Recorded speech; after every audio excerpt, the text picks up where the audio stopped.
All right, today with me I have Mr. Joe Boyle. Now, Joe has scaled his company lead prediction to $100,000 a month and upwards from the age of I think early 20s. I'm not particularly sure. 22. 22. So he's doing very well for himself and he's running a lead gen company. Now, Joe, for anyone curious, like what is lead gen and what do you actually do? Yeah, so I think that's one thing. Even when I was starting off, I didn't really understand what it meant, what the word lead meant, so to say. So pretty much like what essentially a lead is for any business is a sales opportunity. It's an opportunity for them if someone that's interested in their company or their business. If you're in the shop, let's say, and someone walks into the shop looking for an ice cream, they're a lead at the end of the day. They're interested in buying something from your shop. In our case, what we do is we generate leads for home service companies, mainly using email, which I can get into. So pretty much lead gen that we do is generating positive interest for businesses like HVAC companies, pest control companies, commercial cleaning companies, with opportunities and people that are interested in acquiring their services. So that's what we do. We create and generate that interest that they can do for themselves. Okay, and you run cold email systems, is that correct? Yeah, so what we do a bit differently is like we're a lead gen company, but typically the majority of lead gen companies that you may see on YouTube, where you see people talking about like AI lead gen and all of these different things, the majority of them are using Facebook ads to generate leads for their clients and their customers. Main Yeah. reason is they're generating what we call like a residential lead. So for example, both of us are sitting in our homes. If we needed a roof repair in our homes, let's say, and we saw a Facebook ad, we'd apply for the Facebook ad, we'd go through the form, and we'd book a time to speak with that roofing company. But we're a home, we're a residential customer. So what we do slightly differently is we generate commercial leads. So essentially what that means is we're trying to generate commercial business for the roofing company. It's very difficult to find those people over ads. So we found a different vertical to do so, which is email. So essentially, we build cold email systems for our clients. So let's take another roofing company as an example. Roofing company comes to us, say they want more commercial leads. We set up an email system for them. We reach out to all the commercial businesses in their area, and we get paid and we generate positive interest from those businesses that we've reached out to, saying that they're looking for a quote, they're looking for an appointment or more. Okay. And when you're working with these companies, is it on a commission basis or how do you actually get paid? Great question. So we do run a couple of different models, and that is a beautiful thing about it is the way I look at it is no matter who comes to us, we can sell them something. So previously in the past, we've done a lot more kind of upfront collection. So for example, like we may charge $6,000 or $7,000 for like a 90-day engagement, but we've tested out a lot of performance-based work as well. Because one thing we've noticed is there's a huge kind of low trust at the moment in terms of lead gen companies for a lot of these home service, because there's a lot of guys out there that are doing it. So when we can present an offer to someone saying like, hey, you don't pay us anything up front, you only pay us for every lead that we deliver for you, it suits very well. And funny enough, some of our biggest customers that we do have, some that pay us upwards of 10 grand a month, let's say, they're all on performance-based work because oftentimes they're the easiest way to get in the door with some very large companies is show yourself for free and only get paid for the results. So we do a bit of both. That typically, I say it's about 50-50 right now. Okay. And can that be awkward is there an element of trust when you're doing kind of commission based results? How does that process actually work? Are you just asking them, have they got any work and you trust that they'll send you the money or what does that structure look like? Yeah, so it's a double-edged sword, is what I will say. Um, it's very good at acquiring customers. So, for example, like we generate all our business through ads, like our sales team, all the bookings they take, it all comes from ads. When we can put an ad up online that says like $100 per lead, 100% performance based, don't pay anything up front, that generates a lot of like front end interest, you could say, gets us a lot of calls booked on the calendar as a result because it's an attractive offer. So in theory, we sign a lot more customers from that, and we generate a lot more business. But at the same time, it does come with its headaches. So, for example, those headaches could be people not paying on time, people not wanting to pay for leads, etc., etc. What I've typically found is that the winnings when you have a good client success team, when you can deliver a good product, which we really, really do, is the number one thing, then it's not that much of an issue. And even if you do have a couple of bad players that don't want to pay you, the amount of people you can bring in because you're giving them this amazing offer with an amazing fulfillment, it outweighs the other side completely. Okay. When you're starting off, when you did start off with your agency, were you kind of outsourcing straight away? Because when I'm looking at it, there's you if you were to, then you'd be taking a bit of a gamble on yourself in terms of capital. Yeah, so when you say outsource, you talk about paying someone else to deliver a specific service for you. Yeah, yeah, yeah. Yeah. So one thing I will say is I am a big proponent for outsourcing as quick as you can, but there's different ways you can do it. You don't need to bring in a C-suite executive or like a star player from the very get-go inside of your agency. So one of the key hires that I made probably 18 months to 2 years ago was a client success manager or account manager is what it's typically framed as. And that individual's role was to manage the day-to-day of our clients, manage communications, and also like launch and build out their email campaigns. Because though the main difference is what we do is productize. And so this is an advice for anybody with an agency right now is there's two types of agencies the way I see it. There's your custom agencies or your very boutique agencies where, for example, it's every client that you work with is like a completely new project. It's a first time, like it takes planning, development, and everything. And they're amazing, don't get me wrong. But that's not the type of agency I run. I like to run agencies and businesses and offers where a client can come to us. We don't have, we can productize everything. And when I say productize, I mean we can essentially build out SOPs for every step of the delivery process, and I could hand that off to anybody and they could do it. And that's my goal. So in this case now, we signed two new cleaning clients today. Our closers signed those, got them an onboarding call booked, and our fulfillment team is going to follow the exact same process that they do for every single client, plug them into the system and get them leads coming in the door. Because we can do that, it means we don't have to have this extremely specialized team that knows, for example, how to run email campaigns or how to run Facebook ads specifically, because every campaign is the same and we can document it. So anyone getting started with their agency, the quickest way you're going to scale and grow is that you can sell something productized and not custom. It's the quickest roadmap for growth. And as well as that, you can then very easily bring in highly trained virtual assistants or client success managers from other regions and other locations to be able to deliver on that service and follow what you've done. Okay, okay. And Joe, you've mentioned a lot of kind of hiring that you've done. You know, you have your sales team, your closers, your fulfillment side of things. How do you actually know kind of when to delegate and what does the hiring process look like? What do you look for when you are hiring? Yeah, great question. So to tackle the first part of that is like when you should. I think in the beginning, the first thing you should outsource as quick as you can is the fulfillment side, assuming that you're doing something productized. At the end of the day, you're going to be the best salesperson of your company, more than likely, because you know the product inside out. You just are. So if you can get yourself out of fulfillment and the day-to-day operations as quick as possible, I would say if you're talking revenue ranges, it's hard to say. For a standard agency, maybe if you're doing anywhere from 10 to 20K a month, you should be looking to get out of that because then you can dedicate all your time to actually growing the company. So I would say maybe that revenue range specifically. In terms of what I'd be looking for, I'm very blessed and grateful with like the network I have. I find a lot of the people from my network. So, for example, a good friend of mine, he sends me all my sales reps and closers, and I interview for them specifically.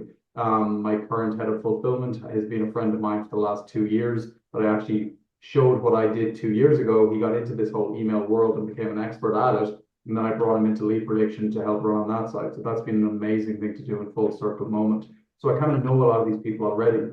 In terms of like cold hires that I haven't seen before, really for me, a lot of it comes down to like communication. Like from a sales point of view, I have seen some very, very bad sales, like sales looms and sales interviews, let's say, where I'm trying to hire someone to speak to me, like to speak to customers. Whether, so let's even take a back step, even if it's client success, anything customer facing or person facing. I've done on a lot of interviews with people and they've not even been able to speak to me, giving me one word answers back on questions in an interview. That's never going to fly. Like you're not even getting past first base there. So I would say the number one thing is like a great energy about you, like asking relevant questions or questions that I didn't even think about that made me think. And as well as that, like just having a bit of like genuine interest in showing actual energy from a first point of view, that's what I would typically look for. Okay. Okay. And right now, obviously, you've outsourced the sales process as well. So, what are you actually doing in your day to day to kind of scale and keep scaling your business? Yeah. So the way I look at like my goal now for the next 2, 3 years is I want to be able to say to myself confidently that I could walk into any agency and grow and scale it. And I really feel like I'm getting there.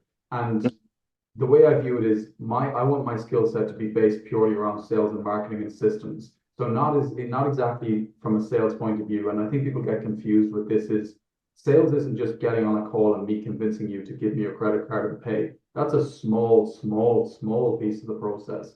The sales systems and processes, ensuring that the person comes onto a call, they're pre-sold, they know everything that you do, they've been pre-qualified. That is where the real skill is. So that's what I became excellent at. And as well as that, the marketing side. I run all of our marketing campaigns for ourselves, our cold email campaigns, our ad campaigns. I manage our sales team. I manage the sales systems and processes. And those two skills are really the difference in running any online company and growing and scaling it. It's very easy to outsource fulfillment, train and build processes around that. Where people lack and they struggle is actually the growing of the company. So I want my pure focus to be into this companies and running the day to day from a high level view, dealing with kind of my key team members. And then outside of that, just anything to do with growth. I tend to kind of ask myself the question on a day to day basis. If I start doing a task, I go, is this going to make me richer? And if the answer is no, why the fuck am I doing it? And then I move on to something else and I outsource that. So it's a simple frame, but at the end of the day, like that's how I'm viewing things right now. Okay, okay. And you're talking there a lot about kind of the sales, and you're still managing the sales side of things. How do you actually train your sales team, and when did you know to get out of that part of the business? Yeah, so it's a difficult one and you need to time it right because any sales rep that comes to you as an agency owner, if you run a coaching business or whatever it is, they want to know that their calendar is going to be filled with calls to an extent and qualified calls that being because you've set this certain OTE that they're going to meet and you need to be able to live up to that. So when it comes to it, it's there's this crossover point is what I found between like I am so busy right now with calls I can't handle this, but you need to continue pushing past that. Like so, for example, if I was running our ad campaigns and I was still on the calendar taking sales calls and I had like back to backs all day, during that process of having back to backs is when I should be like trying to get that sales rep in to start taking some of that weight and some of that load. But what I see a lot of people do is they go back to back to back to back to back. They're super busy on calls. They turn off their marketing and then they spend 3 weeks looking for a sales rep. Then they turn on the marketing and the marketing takes another 2 weeks to warm up. They forget that there's a ramp up time with closers and setters, like they can't just jump onto a full calendar, and that's where they get screwed. So you need to kind of find the point of view where like you're just peaking and then you start to hire. And then as you get to the peak of those calls, let's say I have 8 calls a day, I've now trained this closer, I've brought him on, I've onboarded them. How about I split the calls? Give him four, I'll take four. And then as he shows he's progressing and doing well, you can start to delegate more off to him, and then you get yourself off the calendar eventually. Okay, okay. Now, Joe, I want to tie back to kind of the start of your whole agency and your journey. A lot of people that they tend to see, the SMMA online, they see the Facebook ads, and they kind of get sucked in, but not that many people make it to the level that you have made it to. What actually is why do you think that is, that people stop and give up so early? Why do people stop and give up so early?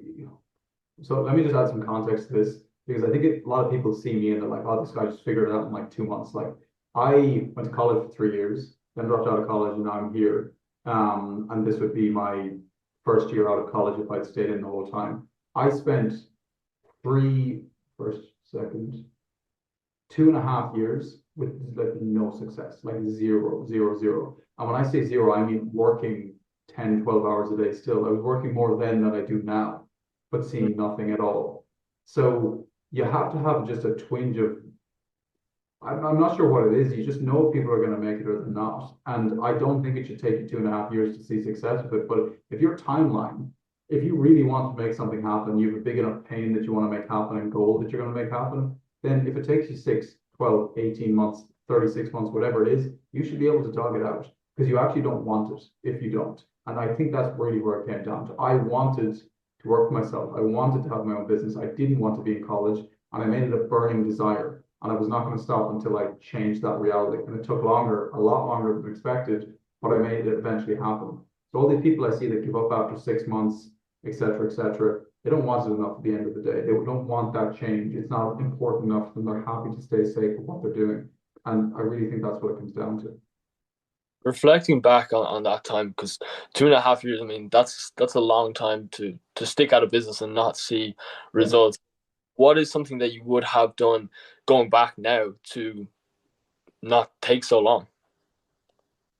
Simplified everything. So what I'll say from that is what I'm currently doing right now as our main offer and agency is what we did a year ago. And I went down this path where I thought I had to do something flashy, something new, something that looked cool online. When at the end of the day, I realized like I was getting psyoped by all these YouTube videos. I think a lot of people are right now is an issue. They're seeing AI lead gen agency and they're saying this and this and they're saying that and that. I've thankfully been in the space long enough where if I see a video, I can see through it immediately, what it actually means. So, for example, a lot of this like AI videos you're seeing, it's a Facebook ads agency using Go High Level with a tiny bit of AI in the background. And there's nothing wrong with that. No offense to any of the people selling the stuff. I'd be doing the exact same thing if I was in their shoes. But I think people need to realize that the business model that worked 4 or 5 years ago still works today extremely well. Like nothing has changed. If I did what I was doing now 4 years ago, it worked probably even better, let's say. But like it still works amazing today. So I think anyone coming into this, stop trying to do something new because you really don't have to. If you just take what currently works, take what has worked for the last 3 or 4 years and just do that and make sure you do it excellently, outlast all the other people who are going to give up after 3 months, you're winning. So my number one thing is I see everyone that comes and gets into this, they're all trying to do something flashy with personal brands, or they're trying to do something flashy with like helping info products do this and that. And don't get me wrong, I know some people that absolutely crush in that, but you don't have to do something fun and flashy. You could do something basic and boring. Because if you really look at it from an agency perspective, how many agencies do 100, 200, 500K a month? Either they've been around for 15, 20 years and they've grown extremely slowly, but any of the ones that have gone extremely fast have followed what I'm doing now. It's a productized service. It's nothing like crazy interesting or flashy, and it's a standardized offer. So, for example, they're doing Facebook ads for a certain industry or vertical, and they just do it very well, and they know how to acquire customers, and they win. So that'd be my main advice. Stop trying to be super different. You don't have to start the next software company today. You can do that when you have $1 million in the bank and you're 25. Put your head down, do something simple, build cash flow, build capital, and that gives you the freedom to be able to then fuck around for a few years, try this random cool business, let it fail and not let it impact your life. Amazing. And Joe, there's a lot of people they kind of get they see online, the 10K a month is the magic number. If somebody was looking to hit their first 10K a month, maybe they've been trying for a while, they haven't been seeing much success. What would you advise to start doing or maybe double down on to actually start getting your first few clients? Yeah, if I was to go back again, I'm a big, big proponent now of like performance-based work as long as it makes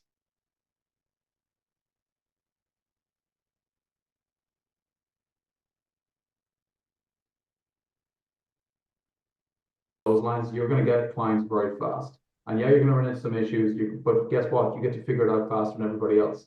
Because think about it, we're sitting now in February. Let's say there's someone there is they're about to start their agency or start their business. They could either spend 6 months getting two clients, realize they don't know how to do fulfillment because they only got two shots on goal to actually figure it out, or they could come to the market with this extremely easy to say yes to offer, take on a lot of clients, get overwhelmed, make mistakes, learn 10 times faster than everybody else, learn about sales 10 times faster because they've taken more calls, and actually speed up their learning curve. And I think that's one thing is people don't have enough patience and they don't like they sit there thinking I need to be doing this. If I do performance based work, I won't do 10K a month in the next 2 weeks. It's like chill out, think 3 years time down the line. You're actually going to go 10 times faster than everybody else. So I think that would be something I'd definitely be advising to people. And you were saying there, just kind of overwhelm yourself really with work and opportunities to Yeah. fulfill sales, make some cash. Some people might think like, oh, I want to kind of learn the foundations for a couple of weeks. I want to take it slow and grow, kind of optimize for long term in a way. What would you say to that? No. No, you throw shit at the wall and you see what sticks. That's how we do it. It's as simple as that. Like if I if I want to launch into a new industry, I rarely just like think about it for a long while. I don't like read up on it that much. I just launch an ad campaign, and that's me because that's what we do. We launch ads to get customers. I launch an ad campaign to it. I see what comes back. I spend some money on an ad campaign, and I make a decision. The faster you can move and take action, the better. It's the exact same with um, anyone who's starting for the first time. And keep in mind, I bought a course for SMMA in my first year in college at Christmas time, and I probably took 4 months to send any sort of outreach or message. So I was the guy I'm telling you not to be, by the way. Like I was him. So I know from a fact it's not what you need to do. No one cares about your website. No one cares that you don't have this perfect offer or perfect headline. Stop trying to tweak and optimize the small things that don't matter and just do more volume. Send more messages, make more calls, send more emails, whatever it is specifically, just do more. It's a really good answer. I really like that, Joe. And obviously, there is an element of mindset to a success at your level. What is the key kind of set of beliefs or mindset that you have adopted along the journey that has allowed you to be where you are? Yeah, I would say like going back to like early days when things really, really weren't working and it was just like time after time and time again, Mm. is just being able to like you just have to have a bit of dog in you, to be honest, is the one thing. You just have to be able to stick it out. And another like reference point is I think what our society considers as tough is actually like not tough at all. And this whole like I can get to 10K a month in 3 months is like it's amazing. It's possible, of course it is. But most businesses 20, 30 years ago, they never were cash flow positive for 3 to 5 years, let's say, if they were lucky. That was the normal standard. So I think you need to slightly shift your normal standard in terms of what you see online and really start thinking down the line a bit further. Because at the end of the day, a business back in the like let's say 20 years ago, they had an office building, they in-person staff, AI didn't exist to make the cost cheaper. There was none of these cheap softwares or anything like that. They had usually had to raise money for their business. So they were making no profit from anything for a long, long time. So I think reframing myself a couple of times and realizing that was important. But then as well as that, one of the big things now is every day there's so much going right in our business and so much going wrong. And it's this kind of principle of like focusing on the dot on the wall is like, let's say a client's pissed off or a client churns, is you focus all your attention on that one negative thing, and that shapes your day and how you look at the whole business and everything like that. And you naturally neglect and ignore all the other good stuff going on. So whenever I notice myself being in a bit of like a down mood and like not kind of believing in what we're doing or whatnot, I ask myself like, what am I truly focused on there? Realize how much of a small portion and piece of that is, and then just forget about it and keep carrying on. Because if you're doing big enough work and you're moving fast enough, there should be so many of those moments and they're just normal. But if you let them hang with you, you're just slowing yourself down. And you're talking there about kind of just having that grit, being able to push through those moments and not focusing on those 10K months, making the short term results. Why do you feel like people in our generation are so focused on all those things? Um, it's just it's the internet economy at the end of the day. It's just consumption on TikTok and everything like this. It's just created these false beliefs and narratives. I'll be just briefly honest to the point of view of like the like US Bureau of Labor Statistics like considers a small business being 1 to 10 million a year, 1 to 10 million a year, and in our world, 100K a month is like this guy's god shit. Like we're not anything. We're like peanuts in compared to everything else in this world. And that's another problem as well, is that we're all small thinkers as online people. Like we're tiny minded here, genuinely. And that's another thing I've done is I realize how small everything we're doing is, and that allows me to think in a bigger attitude, and bigger mindset. Because I guarantee someone 20 years older than me looks at $1 million a year as tiny. If a client comes to us and they're doing $1 million a year, they're a small business to us. We want them, but like they're not our ideal customer. So it's a Mm. bit of a reframe, I think, is important in terms of like this 10K a month and everything and this freedom and stuff. It's not going to change the world. It's not like life changing. And you should try and play a bit further in advance and start looking and consuming as hard as it is, like how actual businesses operate, how they think, their level of risk that they take. Because I think a lot of people right now are too consumed on just trying to make it happen and trying to make something quickly pop up in 3, 4 weeks. But at the end of the day, you need to just wait longer. And you're talking about, there's people who are doing a lot better than you, and you're only small fish. But how do you actually get yourself into rooms with people who are doing so well? Yeah, I'd say a lot of it comes down to like just like me and like some of our closer people to me that like we are well connected. Some people are way, way above us. Is they just enjoy being around us at the end of the day. We're just a breath of fresh air. We don't look at these people as like some incredible success and like they're different. And that's one thing I learned from my friend James is like I've seen him interact with people that are like tenfold bigger and he just treats them like his neighbor.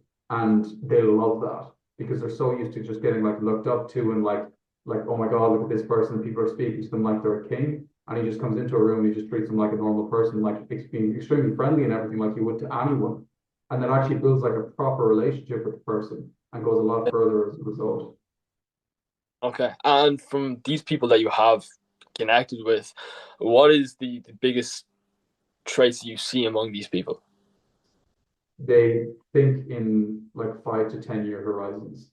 Like if you were to say to any of us agency guys, like, what's your 5 year plan? I don't have an answer for that. I genuinely don't. So that's like what I mean by the reframes and think longer. They all know what they're doing in 5 to 10 years' time because they built a business that is made to last 10 years plus. Whereas once again, a lot of us, what we're doing is like, we're doing this offer for this 6 months and we're doing this offer for this 6 months. And there's nothing wrong with that. Don't get me wrong. Like I'm doing that right now at the moment.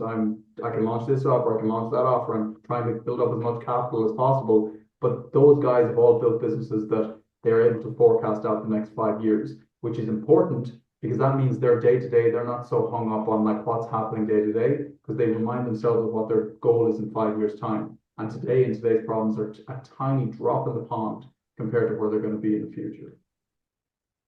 Okay.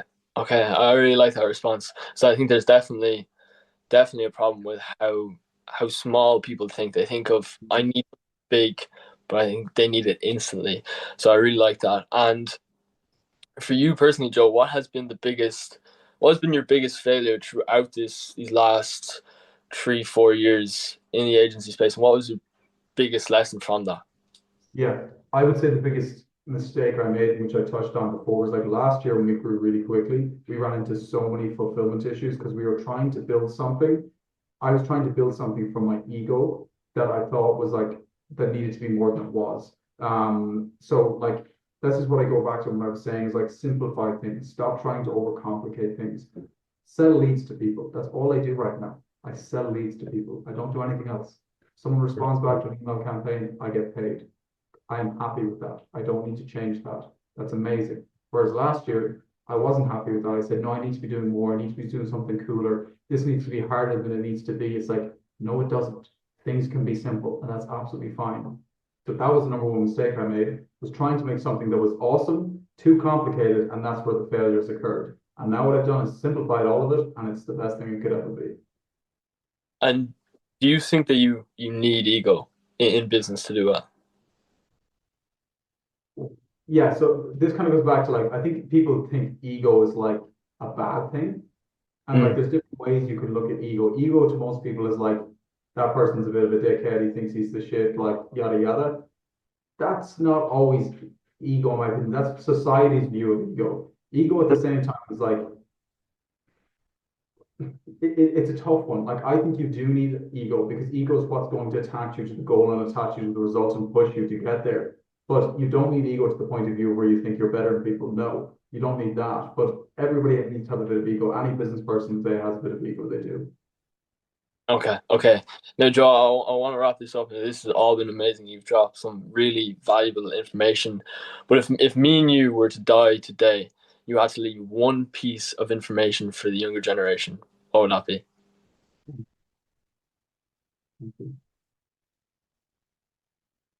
Oh, God, that's a great one. I think. One piece of advice I would leave is